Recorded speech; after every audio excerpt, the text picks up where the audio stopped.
میں بھی حج کروں گی یا اللہ توفیق دے۔ میری دعا ہے کہ جو بھی اس ویڈیو کو دیکھے اور شیئر کرے اللہ تعالیٰ اس کو ضرور حج کروائے، آمین۔ السلام علیکم ورحمۃ اللہ وبرکاتہ۔ کیا حال چال ہیں پیارے ایمانی ساتھیوں؟ تو آج میں آپ کے لیے بہت پیاری ایک سٹوری لے کے آئی ہوں، تو چلیے سٹارٹ کرتے ہیں۔ حج کا موسم بھی ہے تو ہم نے سوچا اس کے مطابق ہی سٹوری شیئر کی جائے، تو یقیناً آپ کو بہت پسند آئے گی۔ اللہ کی طرف سے حج کے لیے بلاوا، یہ سٹوری کا نام ہے۔ تو چلیے سٹارٹ کرتے ہیں۔ موسم حج ختم ہونے اور حجاج کرام کے مشاعر سے منتشر ہو جانے کے بعد ہر کوئی واپسی کی تیاریوں میں مصروف ہے۔ اپنے اپنے ممالک کو لوٹنے والے حجاج کا ایئرپورٹ پر ہجوم ہے۔ ہر کوئی اپنے وطن کو جانے والی فلائٹ کا منتظر ہے، جہاں احباب بے صبری سے اس کا انتظار کر رہے ہیں۔ سعید بھی فلائٹ کے انتظار میں کرسی پر جا بیٹھا۔ اس کے برابر والی کرسی پر بھی ایک حاجی براجمان تھا۔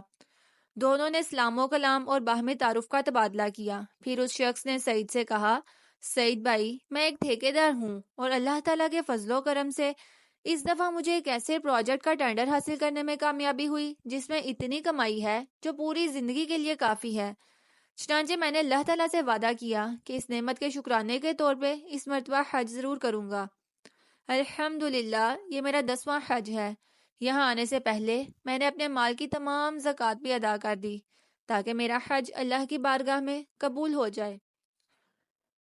اللہ کا شکر ہے کہ میں 10ویں بار حج کر کے وطن لوٹ رہا ہوں۔ سعید نے اپنا ذرا سا سر ہلایا اور کہا، اللہ تمہارے حج کو قبول فرمائے، تمہاری محنت کو قبول فرمائے اور تمہارے گناہوں کو معاف فرمائے۔ اس نے کہا، اللہ سب کا حج اسی طرح قبول فرمائے۔ پھر وہ سعید کی طرف متوجہ ہو کر گویا ہوا، سعید بھائی، اگر تمہارے حج کا بھی کوئی خاص قصہ ہے تو مجھے سناؤ۔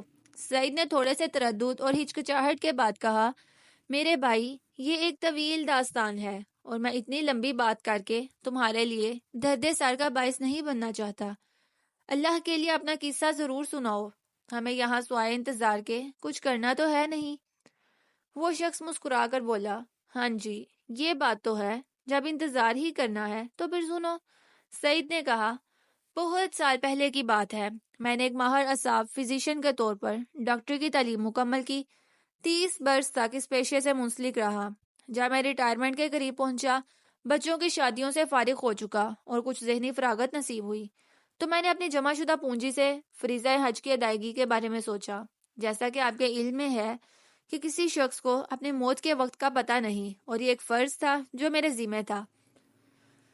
سعید نے سلسلہ کلام جاری رکھتے ہوئے کہا، جی بالکل، حج اسلام کے بنیادی ارکان میں سے ہے۔ جس کسی کے پاس استطاعت ہو اس کے لیے یقیناً یہ فرض کی حیثیت رکھتا ہے۔ اس شخص نے گفتگو کو آگے بڑھاتے ہوئے کہا، آپ نے بجا فرمایا۔ سعید نے اس کی بات کی تکمیل کرتے ہوئے کہا، عین اس دن جس روز مجھے اپنی ڈیوٹی ختم کر کے ٹریول ایجنٹ کے پاس پہنچ کر اخراجات سفر کی ادائیگی کرنا تھی، میں نے اس گھر سے اپنے اکاؤنٹ سے تمام رقوم بھی نکلوا لی تھی کہ یکدم ایک غیر متوقع صورتحال پیش آ گئی۔ اچانک ایک خاتون میرے سامنے آ گئی جس کا فالج زدہ بیٹا اسی ہسپتال میں زیر علاج تھا جہاں میں ڈیوٹی کرتا تھا۔ غم و اندوہ اور حسرت و یاس کی گہری پرچھائیاں اس کے چہرے سے ظاہر تھیں۔ اللہ حافظ ڈاکٹر سعید، آج کے بعد ہم لوگ اس ہسپتال میں نہیں آ سکیں گے۔ میں اس کی بات سن کر بے حد حیران ہوا اور سوچنے لگا کہ شاید یہ اماں اپنے بیٹے کے علاج سے مطمئن نہیں اور اسے کسی دوسرے اچھے ہسپتال میں منتقل کرنا چاہتی ہے۔ وہ کہنے لگی، ڈاکٹر صاحب، میں اللہ کو گواہ بنا کر کہتی ہوں کہ آپ نے میرے بیٹے کے ساتھ باپ والی شفقت کا مظاہرہ کیا۔ ایک وقت تھا کہ ہم اس کی شفا یابی سے مایوس ہو چکے تھے، مگر آپ کے علاج سے بہت افاقہ ہوا۔ عجیب و غریب عورت تھی جب وہ خود تسلیم کر رہی تھی کہ وہ آپ کے علاج سے مطمئن ہے اور بیٹا صحت مند بھی ہو رہا ہے، تو پھر وہ کیوں اس کا علاج بند کروانے پہ تل گئی ہے؟ اس شخص نے سعید کی بات کاٹتے ہوئے کہا، یہی سوچ کر تو میں پریشان ہو گیا۔ سعید نے جواب دیا، میں نے ہسپتال کی انتظامیہ سے رابطہ کیا اور کیشیئر سے پوچھا، ہاں بھئی، ایسا کیا ہوا کہ اس خاتون نے علاج بند کرنے کا فیصلہ کر لیا؟ کہیں اس میں میری کسی کوتاہی کا دخل تو نہیں ہے؟ میں نے بے صبری سے پوچھا۔ جی نہیں، آپ کا اس معاملے میں کوئی قصور نہیں، کیشیئر نے تفصیل بتلاتے ہوئے کہا۔ ہوا دراصل یہ ہے کہ اس کے شوہر کی ملازمت اچانک ختم ہو گئی ہے۔ گھر کے مالی حالات دفتن ست خراب ہو گئے ہیں اور ان لوگوں کے پاس علاج کے اخراجات برداشت کرنے کی طاقت نہیں رہی۔ یہی وجہ ہے کہ انہوں نے علاج بند کرنے کا فیصلہ کر لیا ہے۔ کہانی سننے والا ٹھیکیدار بھی غمزدہ ہو گیا اور کہنے لگا، جی ہاں، اس مسکین خاتون کی طرح تو اور بھی بہت سے لوگ تھے جنہیں حالیہ کساد بازاری میں اپنے روزگار سے ہاتھ دھونے پڑے۔ آپ نے پھر کیا اقدام کیا؟ اس نے سعید سے پوچھا۔ میں فوری طور پر ہسپتال کے ڈائریکٹر سے ملا، ڈاکٹر سعید نے کہا، اور اس سے درخواست کی کہ وہ ہسپتال کی جانب سے اس کے علاج کے اخراجات کا انتظام کر دے، لیکن اس نے تو صاف انکار کرتے ہوئے کہا، دیکھیے ڈاکٹر صاحب، یہ پرائیویٹ ہسپتال ہے، یہ تجارتی ادارہ ہے، کوئی خیراتی ادارہ تو ہے نہیں۔ جس کے پاس پیسہ نہیں اسے ہم علاج کیسے فراہم کر سکتے ہیں؟ میں غمزدہ ہو کر بوجھل قدموں کے ساتھ ڈائریکٹر کے کمرے سے نکلا اور خاتون کے پاس آیا۔ ایک وقت میں جبکہ اس کے بیٹے کی حالت سنبھلنے لگی تھی اور وہ تیزی سے صحت یاب ہو رہا تھا۔ علاج بند ہونے کا مطلب بہت واضح تھا کہ اس مریض کو پھر اسی حال کو پہنچا دیا جائے جس سے وہ بڑی مشکلوں سے نکلا تھا۔ پھر اچانک یہ ہوا کہ غیر ارادی طور پر میرا ہاتھ جیب کی جانب بڑھ گیا جہاں حج کے اخراجات کی رقم میں نے رکھی ہوئی تھی۔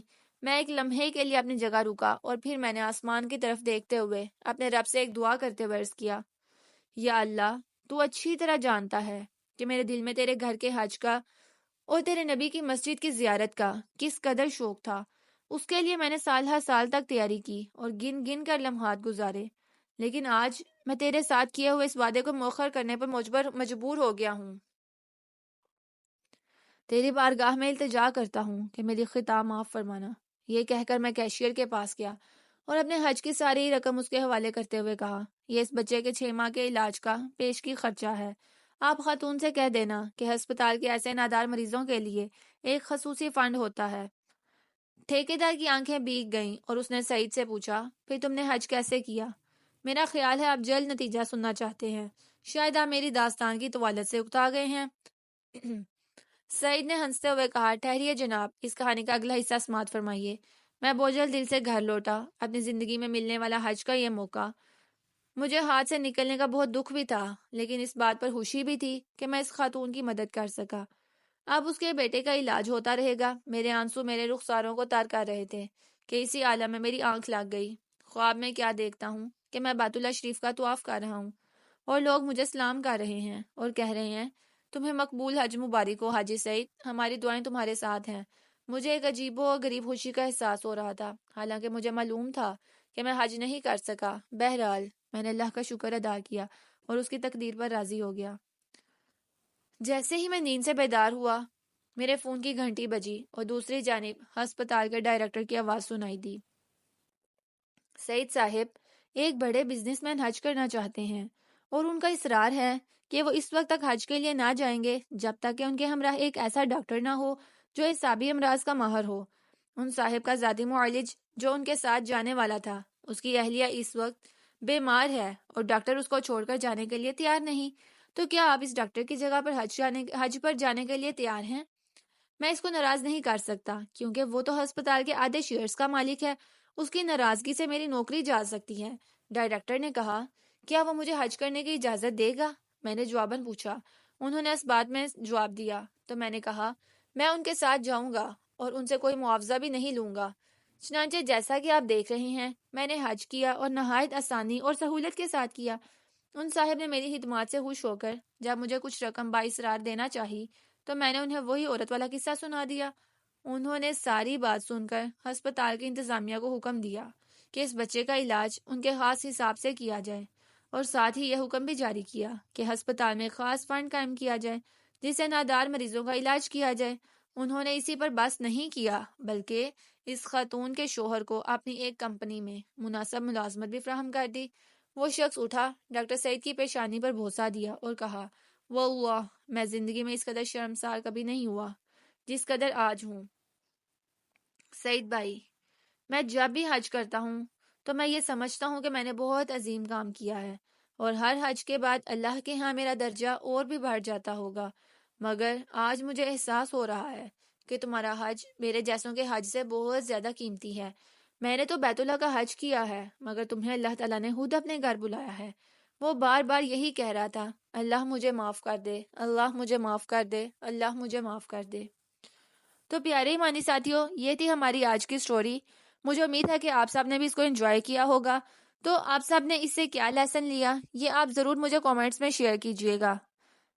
جو اللہ تعالیٰ سے دعا ہے اینڈ پہ کہ اللہ تعالیٰ ہم سب کو اپنے گھر کی زیارت نصیب فرمائے، ہم سب کو حج اور عمرہ کرنے کی توفیق عطا فرمائے، آمین۔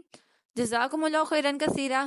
اللہ تعالیٰ آپ سب کو بہت زیادہ خوشیاں عطا فرمائے، دنیا آخرت کی کامیابیاں عطا فرمائے۔ مجھے بھی دعاؤں میں یاد رکھیے گا، اپنا بہت سا خیال رکھیے گا۔ السلام علیکم ورحمۃ اللہ وبرکاتہ۔ Waiting for your beautiful comments. Subscribe Islamic Corner and press bell icon.